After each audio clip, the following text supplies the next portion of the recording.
Om Namo Bhagavate Vasudevaya.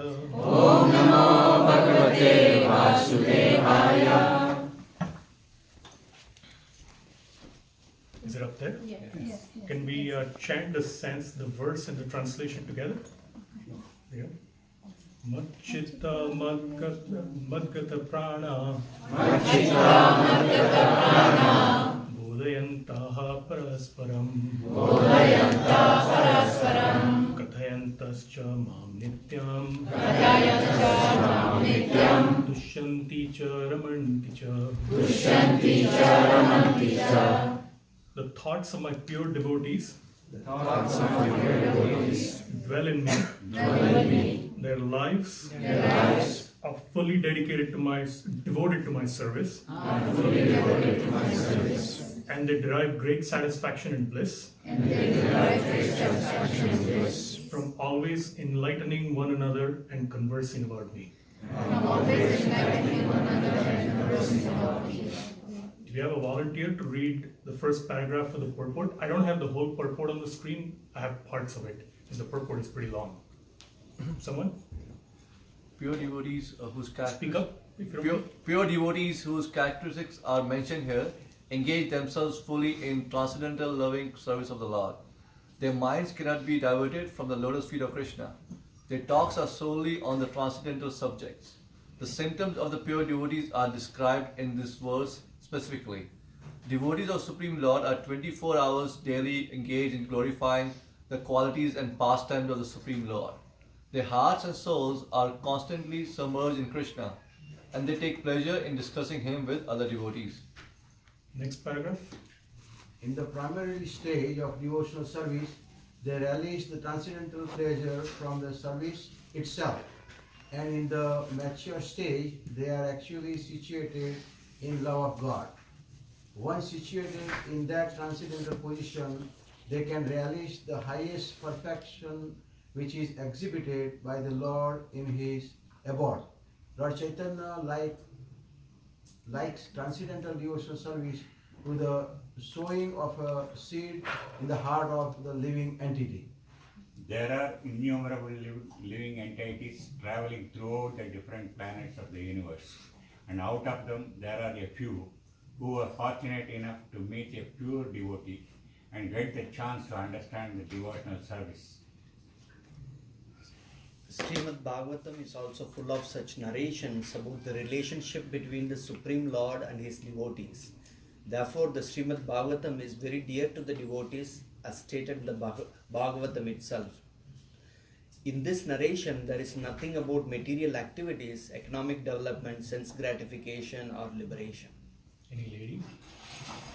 Srimad Bhagavatam is the only narration in which the transcendental nature of the Supreme Lord and his devotees is fully described. Thus, the realized souls in Krishna consciousness take continual pleasure in hearing such transcendental literatures, just as a young boy and girl take pleasure in association.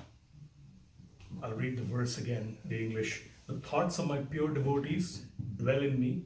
Their lives are fully devoted to my service, and they derive great satisfaction and bliss from always enlightening one another and conversing about me. Yashoda, close your microphone. So this is the 9th verse of the 10th chapter. In the previous verse, Krishna declares himself to be the source of all spiritual and material worlds. The wise who know it engage in his devotional service and worship him with all their hearts. So today's verse talks about pure devotees, yeah? And we might ask ourselves a natural question. I know for a fact I'm not a pure devotee. Maybe there are a few pure devotees in the audience, but this is a really high standard to attain to. But Srila Prabhupada in the purport talks about those who are in the preliminary stage.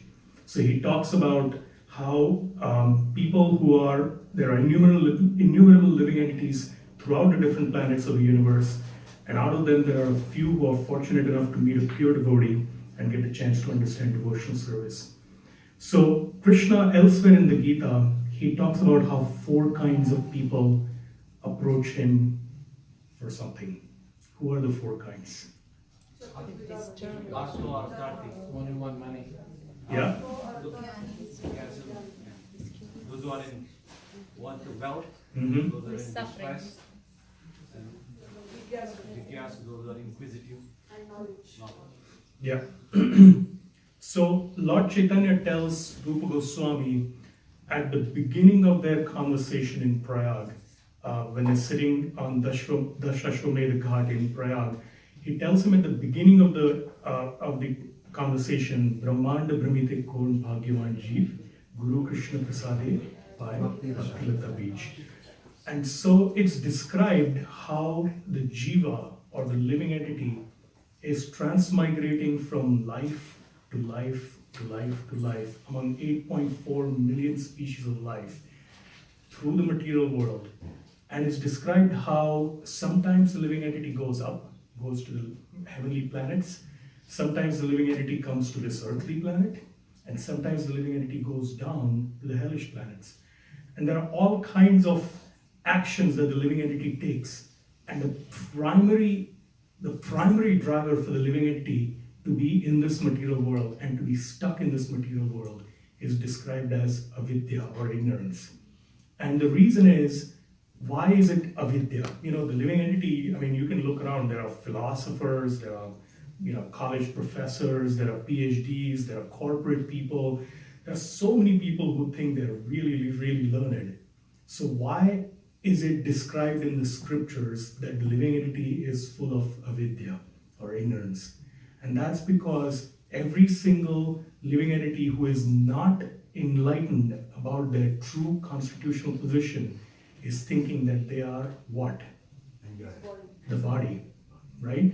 So they think that this external covering is who we really are, right? So we think that, we might be, this body is Yashoda Dulal Das, or it can be, Namras Prabhu, or, Elizabeth, who just came today for the first time.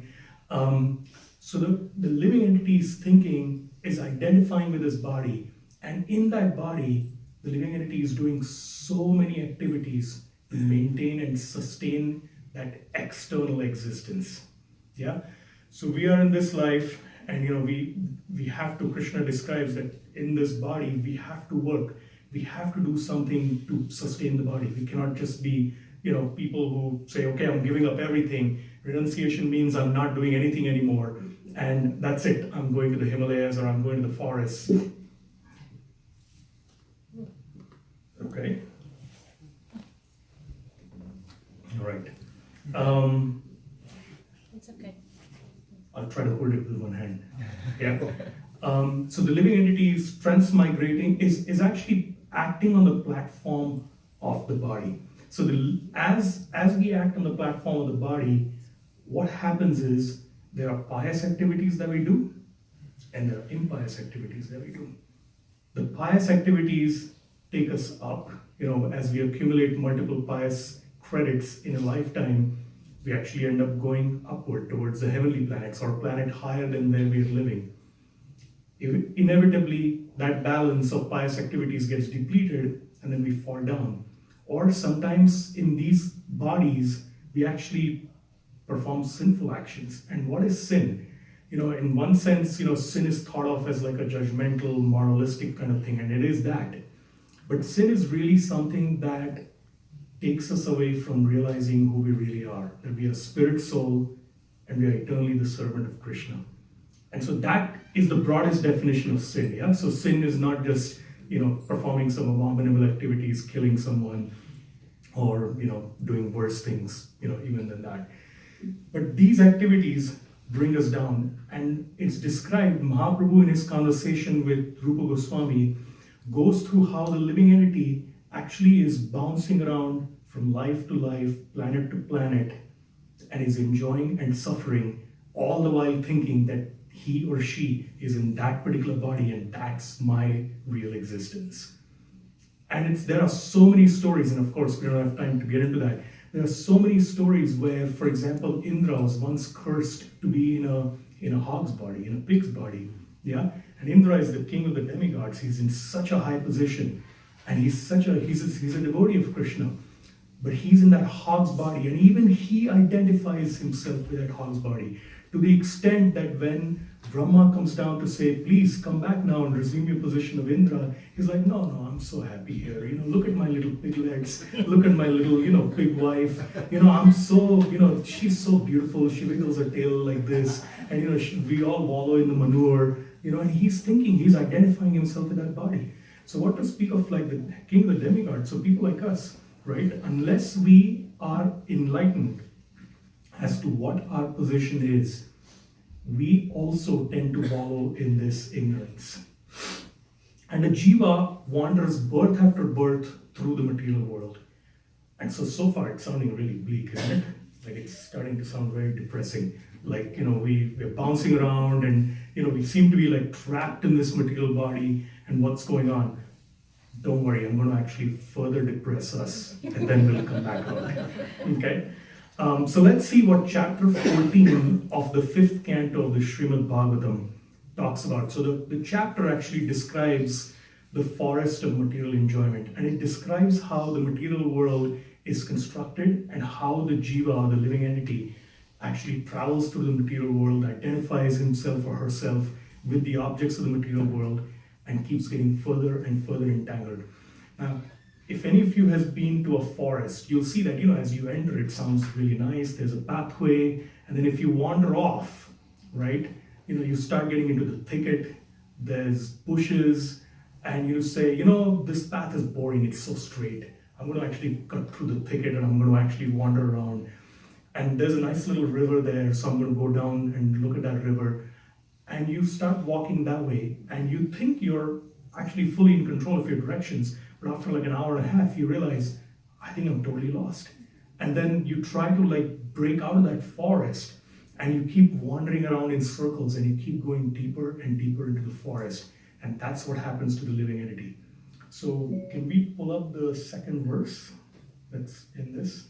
So it's actually, if anyone wants to pull it up on their phones, it's the 5th canto of Srimad Bhagavatam, 14th chapter, 38th verse, 5:14-38. It's from the chapter, The Material World is the Great Forest of Enjoyment.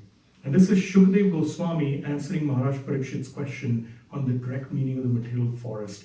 And before we actually read that, just prior to this, there's been the conversations of Jad Bharat and Maharaj Rahugana.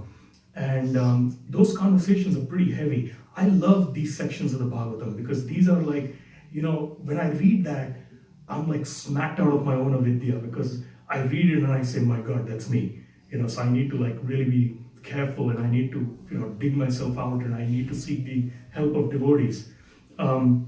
So at the end of the previous chapter, Shukdev Goswami has talked about the material forest, and Maharaj Parikshit, who's listening to the Bhagavatam from Shukdev Goswami, is puzzled. He says, what do you mean by the material forest? Can you explain that? And then Shukdev Goswami does a whole chapter on that.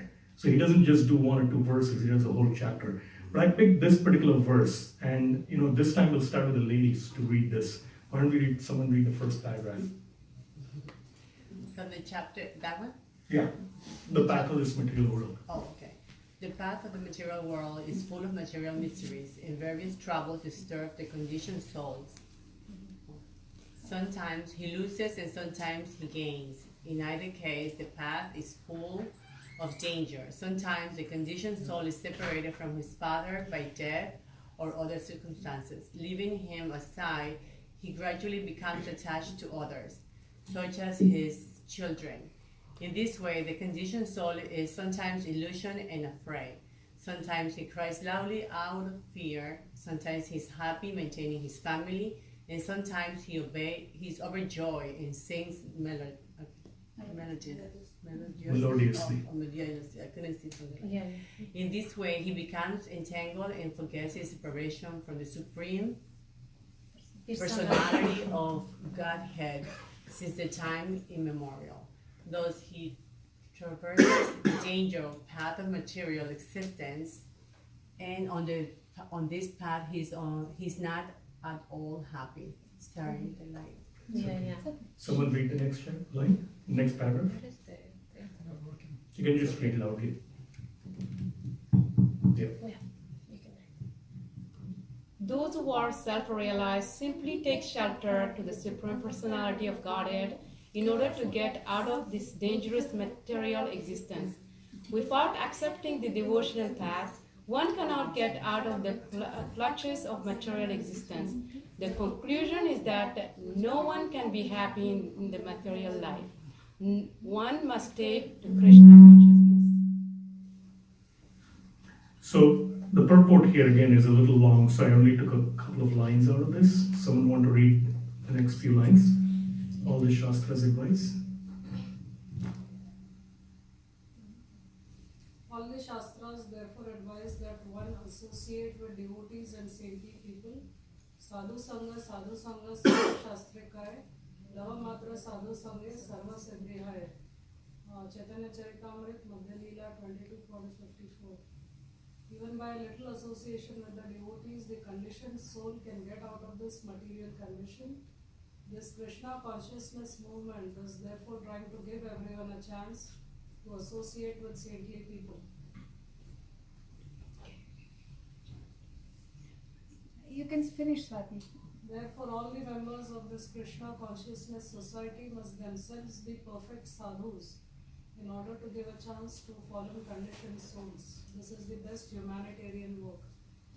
So here's the clue. So, Shukdev Goswami is talking about how the material forest is so dense and there is no enjoyment in this material forest, and how the living entity is steadily getting more and more entrapped in the vast jungle of material life.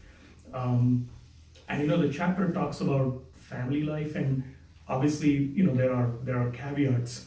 When we as practicing or aspiring devotees, we practice family life with a full consciousness that our family members are also devotees of Krishna, and that we ourselves are trying to advance in that path. So we obviously try to do our duty, we are affectionate to our family members. So that's not the family that's being described in this chapter or in this particular verse. The family that's being described, or the family life that's being described, is blind family life, identifying oneself as the body, identifying this is my wife, that's my son, and thinking that that's the end all and the be all of existence. No knowledge of spirit soul, no knowledge of any relationship with God, or if there's a relationship with God, it's on a very superficial basis, and that family life is condemned in this particular verse. But the clue as to how we can get out of this dense forest of material world, right, is given right in this verse. What's the first thing? Associate with devotees, right? And in the second one is strive to become a perfect sadhu ourselves. So each of us, if we've been coming to devotional satsangas or gatherings over the years, we've been practicing bhakti for some time, especially if we are self-aware, we are pretty much aware of our own faults, yeah? It's not like, we might present a face in the temple, but we are pretty much aware that we have faults. We're not yet there. We're not perfect sadhus. I know I'm not. And especially if you don't know whether you're a perfect sadhu or not, your spouse will make sure you know that you're not. So, having said that, there is what the verse is telling us, and what Prabhupada is telling us in his purport, is that we have to strive to be a perfect sadhu ourselves. And when we strive to be that, when we are sincere, then we will affect everyone that we come in contact with in a favorable way. So even at the stage when we're not pure, when we're not completely perfect sadhus, we'll still impact people in a favorable way, as long as we're trying. So the goal has to be clear. You can't just get into a car and start driving. You've got to know that, okay, well, I'm going to Montville, I'm going to 100 Jacksonville Road. You can't just get into your car and suddenly start driving and hope that you'll end up in Tawapu Temple. Yeah. So you've got to have that goal. So Prabhupada is giving us the goal, how strive to become a perfect sadhu ourselves. And then, he's talking about the verse before, he's talking about associate with devotees. So we've talked about the material world being a thick forest, and it's a pretty depressing place. Sometimes it feels happy, and most times it feels kind of miserable, right? In many different ways. things don't go always as per plan. When you're little, maybe, if you have a little child, parents try to fulfill every demand of the child. And the child probably at that moment is thinking like, this is not a bad life. Everything's getting done for me. I don't even have to do anything. My diapers get changed. I get fed. When I cry, magically my parents suddenly drop everything and there they come. I can see some of the parents in the audience are smiling. Yeah. Now Ross is just tired. But as a child, as a little child, maybe everything goes your way. But as we get older, and especially we go out into the world, we realize that most things don't go our way. So why is this emphasis on associate with devotees? So it's described that when, again, back to the starting point of what Chaitanya Mahaprabhu described to Rupa Goswami, Brahmanda Brahmita Kaun Bhagyavan Jeev, like all this wandering that's happened, the Shastras describe, in fact, the Jiva as being completely bound, or Nitya Baddha, right? Nitya means eternally and Baddha means bound, eternally bound. And the reason is that our bondage or our sojourn in the material world actually goes back millenniums and trillions of years, and we can't even trace it. And we've just been bouncing around. There are trillions of lifetimes, there are countless universes in the material world, and we've been bouncing around. And out of all this, the fortunate Jiva, Guru Krishna Prasade by Bhakti-Lata Beach, right? The fortunate Jiva, the fortunate living entity, meets a pure soul who plants that seed of bhakti or devotion or devotional service in our heart. Now it's described, this is very mystical. I have conversations at work sometimes, and especially the person I work for, he proclaims himself to be an evangelical atheist. So not just an atheist, but an evangelical atheist. And this person wants to say that there's absolutely no existence of any superior power. This is all there is. Let's enjoy till the day we die. We have such a brief life. Let's make the most out of it, and let's go down blazing, right, so to speak. And again, the common thing that's brought up by people who don't believe in the existence of any superior power is what? Show me where your God is, right? Isn't that the commonest thing that we face, especially when we go out and we try to share Krishna Bhakti, we are in the workplace or we are outside on the streets distributing sacred literature. The first thing people tell us is, well, show me some proof, right? But how can you, the imperfect Jiva, see the absolute truth with your eyes, right? With your senses. Your senses are so imperfect, or our senses are so imperfect, we can stand here outside of Tobacco Temple and we can't even see beyond the gate, let alone see anything transcendental, right? The other thing about Praman, or about proof, is how many of us here, show of hands, have seen the Great Wall of China? Anyone? Yeah, no one has, right? But do you believe there is a Great Wall of China? Yes. Right? Why? Because you've heard about it, right? So, but most of us are unlikely, especially in today's day and age. Yeah, you can go onto the internet and you can look up pictures and stuff. But think about, say, even 200 years ago, right? People couldn't even travel from here to New York City other than in 3 or 4 days. But the Great Wall of China was known practically throughout the world. And that's 99.9% of the people who would never ever in their entire lifetimes have seen the Great Wall of China, but they believed in it, right? So it's described in the Shastra that the transcendent, or anything that's beyond this material world, cannot be understood through our imperfect senses. The only way it can be understood is through Shabda. Or what is Shabda? Shabda literally means word or speech, right? But here in this context, Shabda means transcendental speech. And it's described that the mouths of the pure devotees are so imbued, they're so much constantly discussing about Krishna, they're enlightening. This verse, today's verse, talks about they're enlightening each other and they're conversing with each other about Krishna. And Krishna empowers these pure devotees' sound to actually reach the ears and the heart of the conditioned living entity, the jiva that's wandering through the entire material universe. And when that sound enters the ear, it has an effect on the heart. And through that, the jiva starts to think, hang on, maybe I'm not this body. I remember a few decades ago, I was like a teenager or a little baby, and now I'm this, but I still feel the same. I remember my mother-in-law, before she passed away, she was describing to my wife, Radhika, she says, I'm like 79 years old, but I still feel like I'm 16.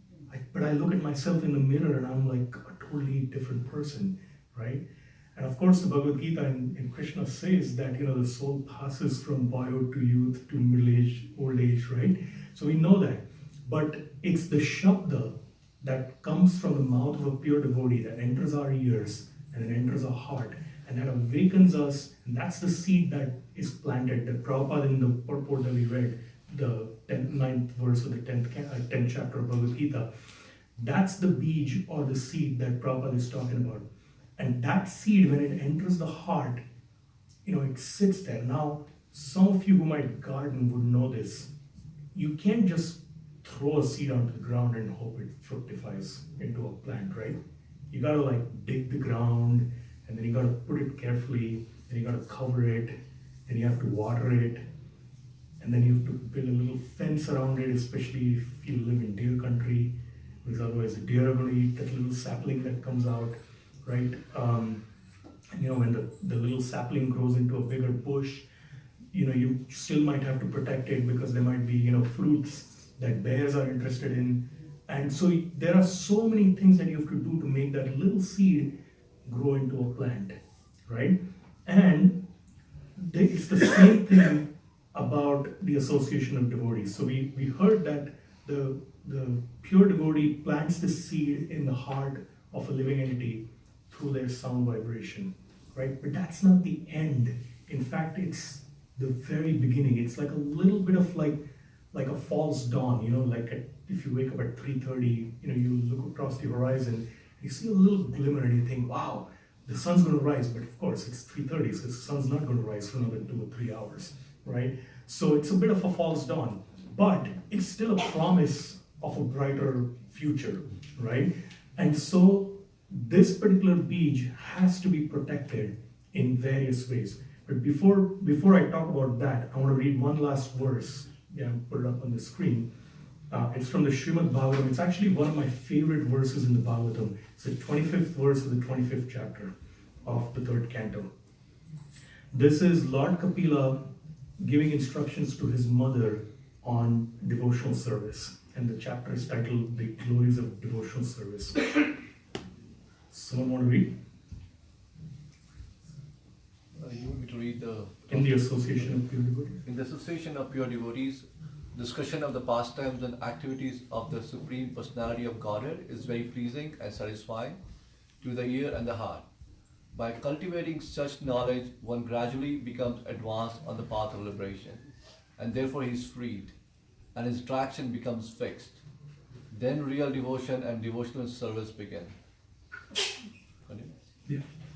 From the purport by Srila Prabhupada. The first point is that one must seek the association of persons who are Krishna conscious and who engage in devotional service. Without such association, one cannot make advancement. Simply by theoretical knowledge or study, one cannot make any appreciable advancement. To understand the personal activities of the Lord, one has to seek the association of devotees. And by such association, when one contemplates and tries to understand the transcendental activities of the Lord, the path to liberation is open and is freed. One who has firm faith in the Supreme Personality of Godhead becomes fixed, and his attraction for association with the Lord and the devotee increases. Association with devotees means association with the Lord. The devotee who makes this association develops the consciousness for rendering service to the Lord, and then, being situated in the transcendental position of devotional service, he gradually becomes perfect. So you remember in the previous verse that we read, in the purport, Prabhupada said, you have to become perfect sadhus. So here's the formula for how to become a perfect sadhu, right? the devotee who makes this association of devotees develops the consciousness for rendering service to the Lord. And then, being situated in the transcendental position of devotional service, he gradually becomes perfect. And there's a process. So Krishna says in Bhagavad-Gita, he says, I come to this world millennium after millennium. And he comes with his associates and exchanges loving pastimes with them. So he describes why he comes. He comes to annihilate the demons and to please his devotees or to satisfy his devotees, inspire his devotees. The pastimes that he has with his associates, when the fortunate soul who has had the seed of bhakti planted in their heart, when they hear about these pastimes, it does something magical to their heart, right? Simply by hearing, we make progress on the path of becoming situated in our natural existence. Sanatana Goswami, he asked Chaitanya Mahaprabhu, Kiyami, who am I? Right? And what did Mahaprabhu reply? Did he say, you are this body? Yeah, Chivera Swarupa Hoy, Krishnera Nityadas. Right? So he said that the living entity's constitutional position is to be a servant of Krishna's servants. Right? And that is who we really are. That's our eternal position.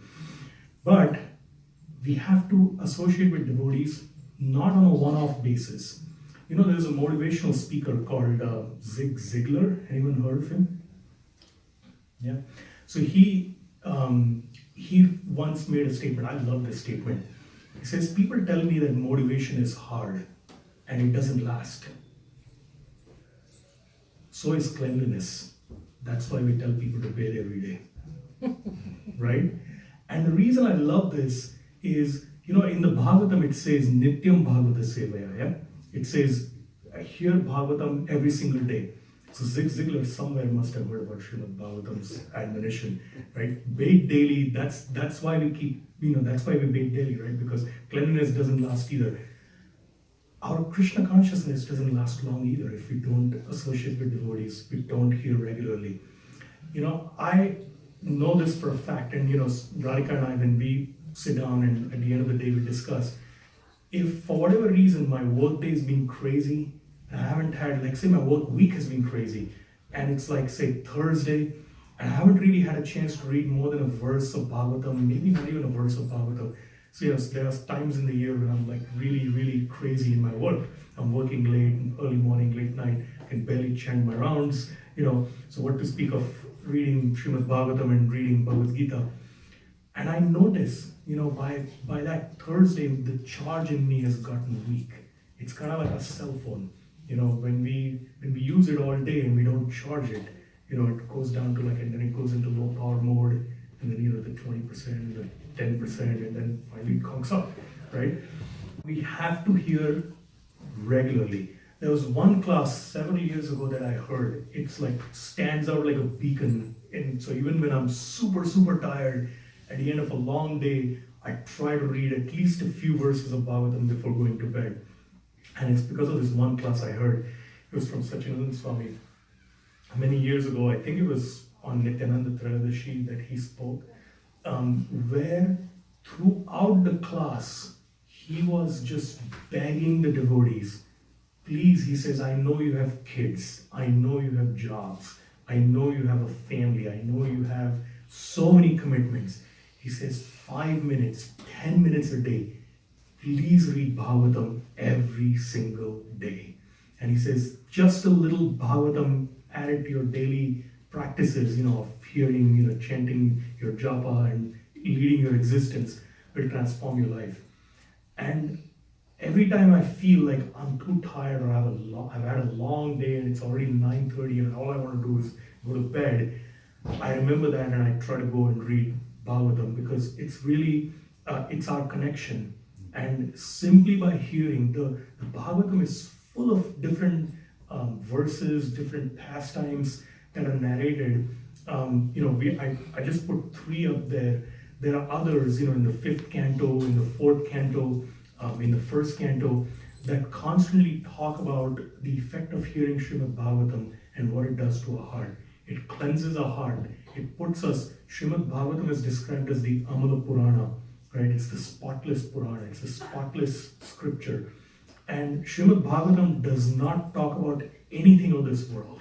It only talks about the spiritual world. Srimad Bhagavatam is only about Krishna, and it's only about his devotees and their interactions with each other and the service that they do to each other. And it's described, the Bhagavatam itself describes this. It's described that Srimad Bhagavatam is the literary incarnation of Krishna. It is non-different from Krishna. So when you're in touch with Bhagavatam, you're reading a few verses a day, you're reading like 10 minutes a day, 15 minutes a day. Obviously, if you can read an hour a day, that's even better. But whatever you're doing, you're in touch directly with Krishna, and it changes our life when we do that. And simply by hearing, we can make our life perfect. I wanted to end with a couple of points, and then I wanted to leave some time for reflections or questions. When one associates with those who are pure, one's own heart becomes purified. Yeah, we find this all the time. We associate with someone who is angry, we tend to get a little agitated. We associate with someone who criticizes other people a lot, we suddenly find ourselves criticizing other people a lot, right? We associate with someone who loves to chant kirtan and is, very devotional like Namras, then we suddenly feel like, doing kirtan ourselves and, chanting the holy names, right? So the act of purification is when we hear from devotees who are sincere, we try to take care of the weeds. I touched briefly before about how we have to protect the plant, the little seed, from weeds.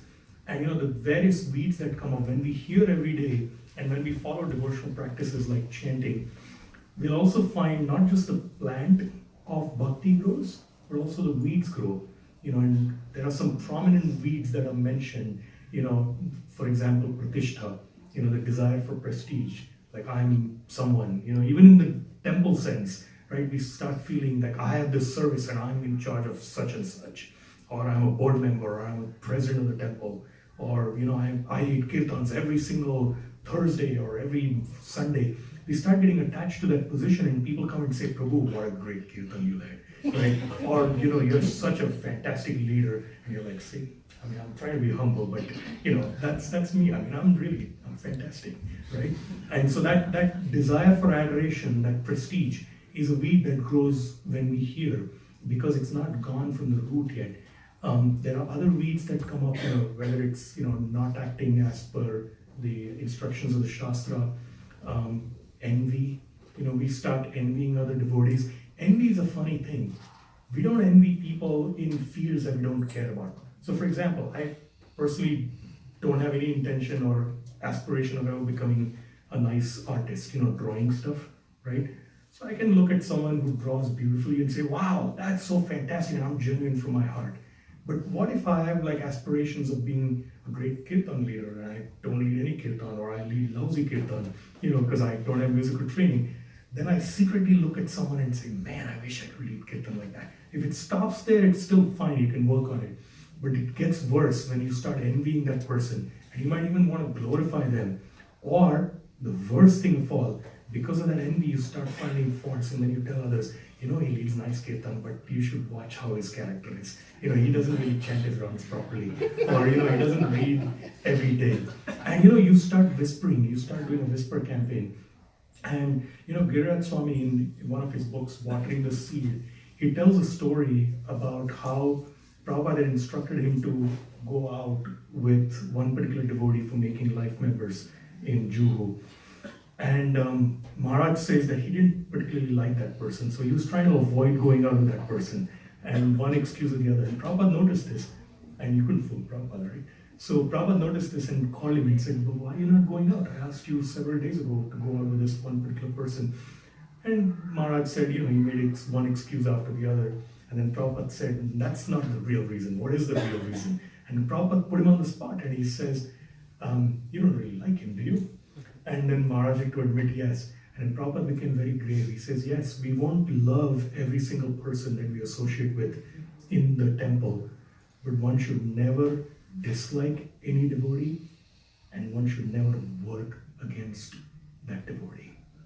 So we may not there are people that we may not be best friends with, it's okay.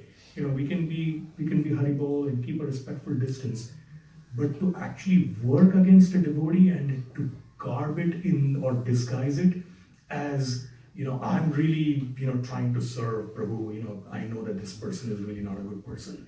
So, to try and even disguise it to ourselves, that's very dangerous for our own spiritual life. It's not dangerous for that other person, it's dangerous for ourselves, right? So, best if we have disagreements, seek senior counsel, pray to Krishna. Krishna is within the heart of every living entity, myself, the person I'm having disagreements with, every person, every bird, animal, and we can pray to be guided so that we can get over our feelings of not liking someone or being envious or being feeling anti someone, right? But we should never ever work against any other devotee. That's the worst thing we can do. It's like you might as well take a .22 gun and just hold it to your head, boom, and you're gone, right? So these weeds, it's described in the Shastras that they will come up because they're not gone from the roots. So we have to uproot them.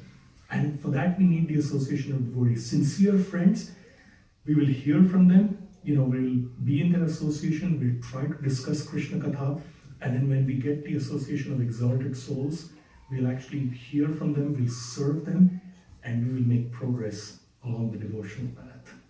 So I want to stop here and see if there are any reflections or questions or comments or pushbacks. Yeah. A lot of you here in the audience are senior to me, so. A reflection is, some point that you heard that struck you, for example, that you want to amplify on or. Maybe a lot of emphasis on association, right? That's like ABC, we talk about ABC, right? Association. Just speak without Maybe I'll speak loudly. Yeah, but speak loudly. Okay, so we talk about association a lot, right? In ISKCON, and we talk about like how it is important, right? But there are a lot of challenges with that. I think we all face in day-to-day life, right? And a lot of times, like when there's disagreements, like words are thrown around. Oh, you should be respectful. Don't do prajalpa, right? So I want to understand what constitutes a prajalpa. When you're talking to a devotee, what is that? Because the definition is very subjective, the way from where I look at it, right? If there are two devotees who have disagreements, right? Everyone can, each of them can say, oh, this person is prajalpa, right? So what is the definition of prajalpa? That's number one question, right? And is prajalpa suffocating and stifling the desire of having a free will to express yourself in a manner you think is appropriate to you, right? So those are two things I would like you to kind of enlighten me on that. Sure. So I'll try to answer and then I'll open it up to other learned folks here if they have any comments. Shri Gurutai, Sitaram Lakshman Hanuman, Shri Prabhupada ki jai.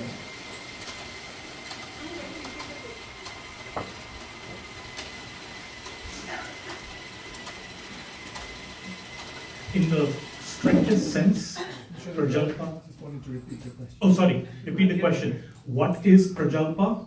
And part two is. Does it kind of stifle your right to have a free will or express yourself or do the right thing which you think is right? So where's the balance and Yeah. So what's the balance between not doing Prajalpa and expression of one's own free will? Right? So in the strictest sense, Prajalpa is anything that is not connected with our service or with Krishna consciousness. That's a very narrow, strict definition. But you might say that you're talking to say Nilamani Prabhu about me, and you're like expressing dissatisfaction about how I'm doing a particular service, for example. Is that Prajalpa? I asked a similar question to a speaker at the Bhakti Center some years ago, and he gave me a great answer. He says, we should always look inward to our own heart, right? Meaning, we should not be sitting there and judging that, oh, Nilamani is doing Prajalpa, right? We should be inwardly focused. Am I doing Prajalpa, right? And so the standard by which to judge that is, what is the intention behind this discussion that you're having, right? And so if the intention is that I'm envious of this particular person that I'm speaking about, or secretly I wish that this person falls down or is brought down a peg or two, right? Then that is prajalpa. But if there is a sincere desire to improve the functioning of the center, for example, right? And as part of that, you're expressing this to either a peer or a senior, and you're saying, you know, I really have reservations about how Yashoda Dulal is, you know, conducting his particular service. Then it may not be prajalpa. But again, it goes from intention. And we have to focus on our own intentions and our own acts, as opposed to judging other people. And as far as free will is concerned, Krishna gives us the free will even to do prajalpa, right? Why just prajalpa? He gives us the free will to like block someone or do someone damage, right? Obviously, we'll face the consequences of that, but it's in our free will to do it. However, the way I understand free will is we have the free will every moment of either going towards Krishna or doing an action that takes us away from Krishna. And if we consult our conscience, which is really super soul, we call it conscience, right? And if we consult seniors that we are friendly with or even our peers, we will know the difference. I don't know if that answer is satisfactory. Yeah, it does. The follow-up question is the challenge is basically not like, you know, I mean, if it was so easy like black and white, then obviously no issue, right? If it was so simple to say this is, you know, I'm supporting Krishna by doing this and not doing it like I'm not supporting Krishna, it would have been easy. But we live in a very like grey world. It's not black and white, right? That's where the challenge comes. The challenge comes in your filters of perception. The challenge comes in your way of looking at things. You know, your own character which you bring to the table on that. Right? There are a lot of variables which kind of control that aspect, right? So it becomes harder to make that choice. You are saying, you know, okay, if I'm, you know, either I'm with Krishna or not Krishna, right? So that's the easy thing. But a lot of times when we face situations, we don't know that, right? Correct. You look around, you're like, oh, I don't know, I'm so confused. I don't know what is the right thing to do here. You know, looks like from, you know, you see good and bad everywhere, right? So that's, you know. Yeah, so what to do when the situation is not black and white, when it's gray?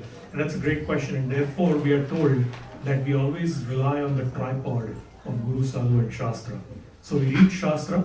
Frequently you'll find, because super souls in our heart, you know, we'll pick up a book. If you're facing a particular issue, and we pick up the Bhagavad-Gita, I have a friend in Krishna Bhakti. Every time he faces a challenge, he literally reaches out to the Gita and he says, I'm going to open it at random. And he'll read the verse that comes up and the purport that comes up. And he says he finds the answer to that, right? So that's one, that's Shastra, you know, Guru, where we have gurus, you know, not necessarily just the Diksha Guru who may not be accessible to us, but we have Shiksha Gurus, you know, people who teach us, right? So we can consult them. And then we have Sadhu. So we have Guru, Sadhu and Shastra, and we triangulate. Each of us, it's incumbent upon us to develop close relationships with at least a few people that we trust, a few people who are sincere, you know. And you know, I love this saying of a friend of mine in Krishna Bhakti. He says, and he's a very exalted person, he says, I'm friends with everyone, but I trust only a few people, right? I love everyone, but I trust only a few people. And so we should be like that. We should emanate love. We should seek to, you know, to be affectionate towards other people, but have a network which we can develop or which we can tap on when these gray matters arise or gray areas arise. That makes sense? Thank you. Anyone else? I think I'm out of time, right? So in the verse we were discussing, Brahmane Tekon Bhagwan Jiv, Krishna by Krishna Tabi. So it says that, you know, the soul is wandering and wandering and wandering, and by good fortune you will get Guru who will plant the seed of bhakti. But before you get Guru, there's a lot of things that need to happen. Just asking you to just give your reflection on that. You know, how does an individual get to that point? Correct. So the question is, you know, the verse that I quoted, Brahmanda Brahmite Korn Bhagwan Jeev, Guru Krishna Prasade Payat Bhakti Lata. So it's not that the Jiva is wandering all over the universe and suddenly finds Guru. There are things that have to happen in between.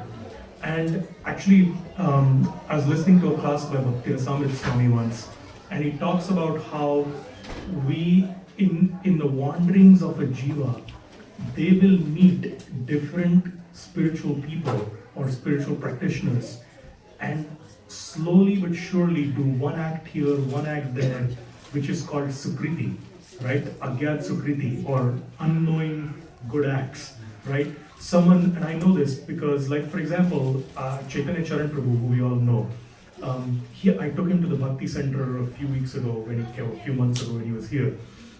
And we got out of the car, and he was on his crutches, and he had a laptop bag, and I had like a case of his books and a few other things. And so we were like staggering around. And suddenly out of the blue, this girl comes up and says, "Oh, do you guys need any help?" And I said, "Sure. Can you help him with his bag and stuff?" And so she helped us to the Bhakti Center, and then and she left, right? And so Chaitanya Charan Prabhu was asking me like, "Oh, do you know this girl? Like, who is this person?" I said, "No, I have no clue who she is, but I wanted her to serve an exalted devotee." So I told her I could have asked her to help me, but I wouldn't have done her much good. So I said, please take Chaitanya Charan Prabhu's bag. And he was very happy. He's like, "Oh, that's a good one." So Bhakti Rasamrita Swami talks about that these are the kind of steps that a jiva takes. And as they go through life after life, who knows, maybe at another point in her life, she might meet a devotee who's chanting, or a few devotees who are chanting in the streets, and take a book from them. And then say, "Wow, this book really makes sense, and let me read it." And then get curious about that, go to some temple, and come to a center and hear a talk being given by someone about bhakti yoga. And from there they can start their process. So meeting a guru is, as you rightly said, it's not like, it's not a switch. It's not like, okay, you're here and now suddenly you've met a guru. There are multiple steps along the way. And the other thing that Bhakti Rasamrita Swami said, as part of our sharing of Krishna Bhakti, as part of our existence, we try to facilitate other jivas' sukriti, so that they are given the chance to get that much closer to finding a guru, finding this path of Krishna consciousness. Yeah? Yes.